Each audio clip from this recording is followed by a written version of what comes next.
IMDच्या red अलर्टच्या पार्श्वभूमीवर जिल्हा अधिकाऱ्यांचे नागरिकांना सतर्कतेचे आवाहन। भारतीय हवामान विभागाने म्हणजेच IMD जळगाव जिल्ह्यातील रेड अलर्ट जारी केला असून पुढील काही तासात व आगामी काळात अतिवृष्टी, वादळी वारे, विजांचा कडकडाट आणि काही ठिकाणी पूरस्थिती निर्माण होण्याची शक्यता व्यक्त केली आहे। या पार्श्वभूमीवर जिल्हाधिकारी रोहन घुगे यांनी जिल्ह्यातील सर्व नागरिकांना अत्यंत सतर्क राहण्याचे व आवश्यक ती खबरदारी घेण्याचे आवाहन केले आहे। जिल्हाधिकारी घुगे यांनी सांगितले की नागरिकांनी अत्यावश्यक कामाशिवाय घराबाहेर पडणे टाळावे। नदी, नाले, ओढा, धरण परिसर, पूरप्रवण भाग तसेच पाण्याचा वेग असलेल्या ठिकाणी जाणे धोकादायक ठरू शकते। अशा ठिकाणी जाण्याचे टाळावे आणि प्रशासनाने घालून दिलेल्या निर्बंधांचे काटेकोरपणे पालन करावे। पावसाळ्यादरम्यान वीज पडण्याचा धोका लक्षात घेऊन झाडाखाली, मोकळ्या मैदानात किंवा उघड्या जागेवर थांबू नये। वाहन चालकांनीही अतिवृष्टीच्या काळात सावधगिरी बाळगावी।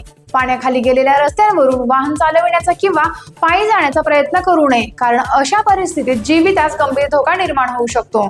शेतकऱ्यांनाही हवामानाचा अंदाज लक्षात घेऊन शेतीची कामे करावीत, जनावरे सुरक्षित ठिकाणी बांधावीत, तसेच शेतमाल व कृषी साहित्याची सुरक्षित व्यवस्था करावी। नागरिकांनी मोबाईलद्वारे हवामान विभाग व जिल्हा प्रशासनाकडून दिल्या जाणाऱ्या अधिकृत सूचना नियमितपणे तपासाव्यात। जिल्हा प्रशासनाने महसूल, पोलीस, आरोग्य, आपत्ती व्यवस्थापन, महावितरण, सार्वजनिक बांधकाम विभाग तसेच इतर संबंधित यंत्रणांना सतर्क राहण्याच्या सूचना दिल्या असून कोणत्याही आपत्कालीन परिस्थिती उद्भवल्यास तातडीने मदत उपलब्ध करून देण्यासाठी आवश्यक यंत्रणा सज्ज ठेवण्यात आल्या आहेत। तसेच नागरिकांनी सोशल मीडियावरून पसरवल्या जाणाऱ्या अफवांवर विश्वास ठेवू नये। केवळ भारतीय हवामान विभाग आणि जिल्हा प्रशासनाकडून प्रसिद्ध करण्यात येणाऱ्या अधिकृत माहितीवरच विश्वास ठेवावा, असेही जिल्हाधिकारी घुगे यांनी सांगितले। नागरिकांची सुरक्षितता ही प्रशासनाची सर्वोच्च प्राथमिकता आहे।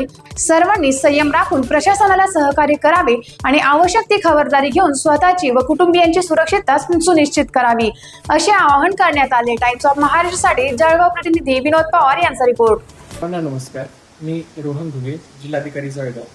हवामान खात्याअंतर्गत आज आपल्या जिल्ह्याला रेड अलर्ट आणि उद्या येलो अलर्ट जाहीर करण्यात आलेला आहे। तर त्यामध्ये मुसळधार पाऊस, जोराचा वारा आणि विजेच्या कडकडाटासह पाऊस पडण्याची शक्यता वर्तवण्यात आलेली आहे। तरी माझं सर्व नागरिकांना आवाहन असेल की बाहेर जाणे टाळा, लहान मुलांवरती लक्ष द्या, पर्यटन स्थळावरती जास्त गर्दी करू नका, आपली गुरढोरं जी आहेत ती गोठ्यामध्येच व्यवस्थित बांधून ठेवा। कुठल्याही गावाला जर पूर परिस्थिती निर्माण होत असेल, पुराच्या वेढ्याने जर गावाचा संपर्क तुटत असेल तर तात्काळ स्थानिक प्रशासनाशी संपर्क साधा। आपल्या जिल्ह्यातल्या सर्व तालुक्यांमधल्या ज्या हेल्पलाईन्स आहेत त्या ऍक्टिव्ह करण्यात आलेल्या आहेत। सर्व ठिकाणी आपत्ती व्यवस्थापनाच्या टीम कार्यरत आहेत। तसेच जिल्हाधिकारी कार्यालयामध्ये देखील आपत्ती व्यवस्थापन कक्ष कार्यरत आहे। तिथे संपर्क साधा आणि कुठल्याही परिस्थितीमध्ये काहीही प्रशासनाची मदत लागत असेल तर तात्काळ